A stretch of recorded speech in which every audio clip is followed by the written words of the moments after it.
Hi, I'm Dr. Harry and welcome back to the lab for Dr. Harry's Scary Horror Review. Today we're going to take a look at the 2012 movie, The Apparition.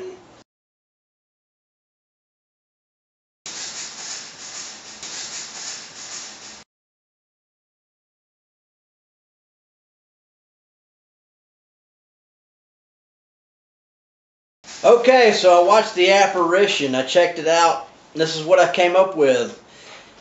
If you're a discerning horror movie fan, then odds are if you've seen 5 horror movies or more, you've seen everything that The Apparition has to offer you. It had its own plot, which I'll get to in a minute, but almost all the scares, all the tension were complete knockoffs. You've seen it all before, mostly in The Grudge and all that kind of stuff. You've seen it, okay? There's nothing new that they brought to the table here. The plot, I have no idea what the screenwriters were thinking. The movie, it wasn't that the movie was poorly directed, although there's lack of tension or scares. And it wasn't that it was poorly acted. The cast was well enough, I suppose. Let me get to the plot. The plot begins in the 70s, and for a moment it seems really promising.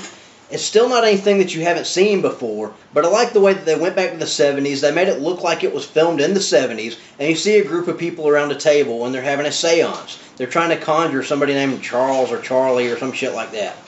Anyway, they're around a table. The table starts shaking. I know, you've seen that before too. Anyway, they take a picture after the seance. Everybody looks happy. They look really pleased with their seance. But if you look really closely in the picture behind the group, it looks like there's a figure standing behind them. Maybe the apparition itself. Who knows? Here's where it gets funny. Flash forward to present day, I suppose. And you see a group of people, a paranormal research group. And they are in, if you've ever seen any movie from the early 80s that shows a paranormal research group, be it Ghostbusters or Poltergeist, they're in the same kind of building. It looks like they're in the basement of some university or something. Like they're just like a dark secret. Got to keep them down here. Well, down there they've also invented some sort of machine they never really explained that's designed to capture an apparition. Okay.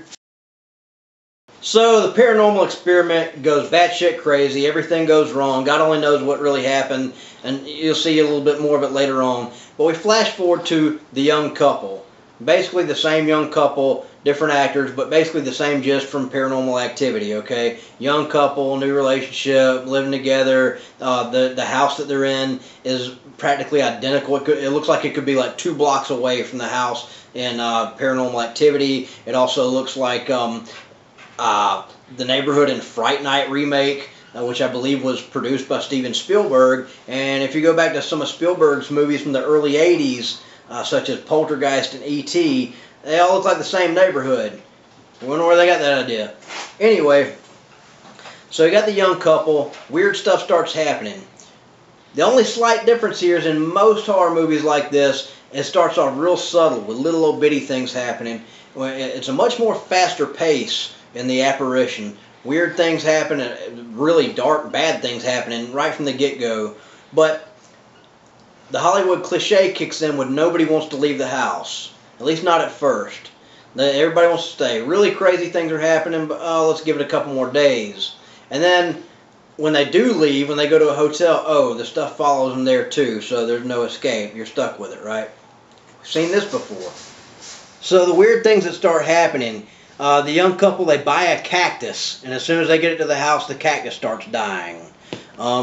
Mold starts growing on stuff. They see mold under the house. They see mold on the walls. Mold builds up in the corner and has a little wooden statue in it. Okay.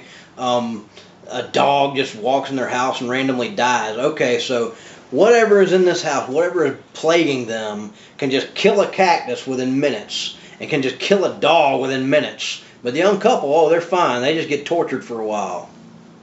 Okay.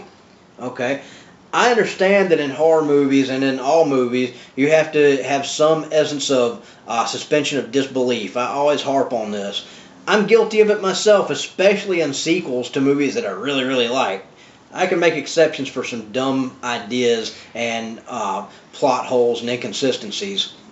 Just one of my own faults, one of our own faults, but come on, right from the get-go.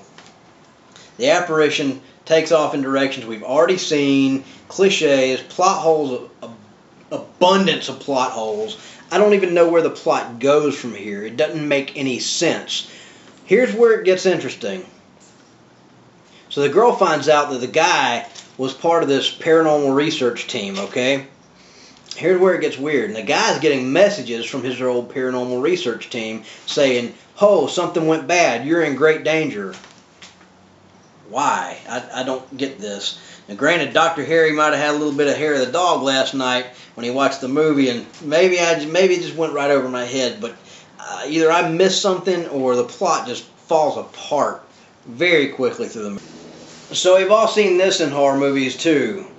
Okay, now we got somebody shows up that has all the answers and the solution to the big problem.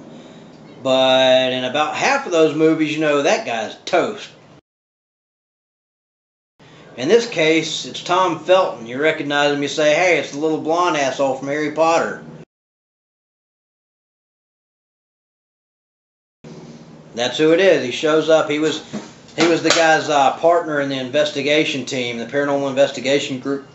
And his solution to the big problem is he says, "Well, we've got to connect all these speakers in your house and have them intersect. And we're going to play the audio recordings from our 2 investigations. We've got to play them backwards. And this will send the entity or whatever back where it came from." What? Anyway, whatever this dude's babbling on about, the movie, it started off talking about some apparition, some person named Charles or Charlie, and that's who they're trying to conjure, and it ends up with nothing to do with that. You actually see basically the girl from The Grudge shows up, crawling up out of a space, and I have no idea where this movie was going. I think I'm a pretty smart guy. I've seen a lot of horror movies, and I've managed to suspend a lot of disbelief and give credit to movies and find something good to take away from it. But there's no scares, there's no real horror, and you've seen it all before. I can't find the good in this movie. So I don't want to just completely explain every single part of the movie and completely tell the ending. I realize that somebody involved with the film, I don't know who, whether it be an actor or somebody that worked on the film, felt really proud of the work, I'm sure. But I'm sorry, the movie just kind of fell apart as you're watching it. As it continues on, it just continues to fall more and more apart. It makes no sense. Like I said, if it starts off talking about one particular apparition, and then you have a scene toward the end where you're hearing the voice of the guy from Harry Potter, and he's basically explaining that when they had their experiment, something else came through, something that wanted to snatch people up and something, and did blah blah, made no sense. I don't get it. I'm sorry, but if you've seen a dozen horror movies, you've seen this several times over. All it does is take different pieces from different horror movies and throw them together. I honestly believe, because the plot is so incoherent and changes from one thing to another, I honestly believe that either there was some serious rewrites only on the latter part of the movie, or they took several screenplays and just crammed them together and said, "Hey, just take the best parts out of these stories and put it all into one, and we'll make something out of it." It made no sense. The end of the movie, there seems to be a final scene where Draco Malfoy from Harry Potter has explained what all is taking place, and then you see it seems like the girl has been got. But then you flash forward to another scene. It's like the screenwriters just said, we have to have one more creepy scene. It doesn't really fit, but let's just tack it on at the end of the movie. Right after, it just contradicts what you just saw. So I've examined the apparition, I've diagnosed its problems, and my only prescription for you, as any discerning horror fan, is don't waste your time. I'm sorry, but if you've already seen a dozen or less horror movies and you've already seen everything it has to offer. There's nothing new brought to the table here. It's not worth your time. You'll be really disappointed. It's not the worst horror movie I've ever seen by a long shot. It feels well put together, just blatant rip-off. As always, I'm Dr. Harry. I'll see you next time here in the lab. The doctor's out. Thanks for joining me for Dr. Harry's scary horror review of The Apparition.